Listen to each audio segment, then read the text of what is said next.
আসসালামু আলাইকুম। আপনারা কেমন আছেন? আশা করি ভালো আছেন।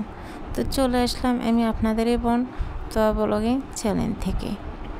তো সবাই ভালো আছেন, দোয়া করি ভালো থাকবেন। তো ছোট্ট একটা ভিডিও নিয়ে আপনাদের মাঝে হাজির হলাম। তো ঝাল পোলা সবাই কম বেশি সবাই পছন্দ করে, আমিও পছন্দ করি। তো ঝাল পোলাটা আজকে আমি রান্না করতেছি একদম প্রসেসিং থেকে ভিডিওটি করা হয়নি, কিন্তু তারপরে যেটুকু করছি মেনগুলাই করছি। তো আমি গরুর গোশগুলো সুন্দরভাবে ছোট ছোট করে কেটে নিয়েছি। কেটে নিয়ে সব ধরনের মশলা দিয়ে আমি আলাদাভাবে মাখা করে সুন্দরভাবে আলাদা রান্না করে নিয়েছি। আর পোলার চালগুলো আমি সুন্দরভাবে তেলানে দিয়েছি। আর পেঁয়াজের পরিমাণটা গোস্তাতেও বেশি দিয়েছি, চালের মধ্যেও বেশি দিয়েছি তেলানের সময়। তো তেলানের মধ্যে আমি দিয়েছি একটা সাদা এলাচ,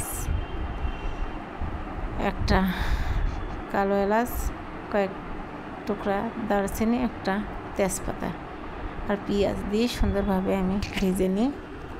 চাল তেলানি করে আমি চালটা ভেজে নেই না, সরাসরি চাল ঢালে দিয়ে পানি দিই, কিংবা পানির মশলার সাথে গরম করে নিই।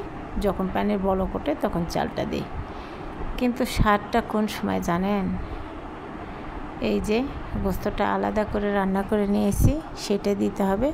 চাল যখন জাল করে ফুটে নেবেন, যখন পানিটা টানে আসছে চালের, ঠিক তখন গোস্তর এই কষানিটা চালের মধ্যে ঢেলে দিয়ে নেড়ে চেড়ে সুন্দরভাবে ওসমেশ করে কিছুক্ষণ টিপ দিয়ে চুলাটা রেখে দেবেন ঢাকা দিয়ে। তো আস্তে আস্তে ভাপে এটা ফুটে যাবে। আর এই পোলাওটা খুব স্বাদ হয়। ঠিক আমার মতো করে এইভাবে একবার রান্না করে দেখবেন কেমন হয়। কখনো চালের সাথে গোস্ত দিয়ে দিবেন না।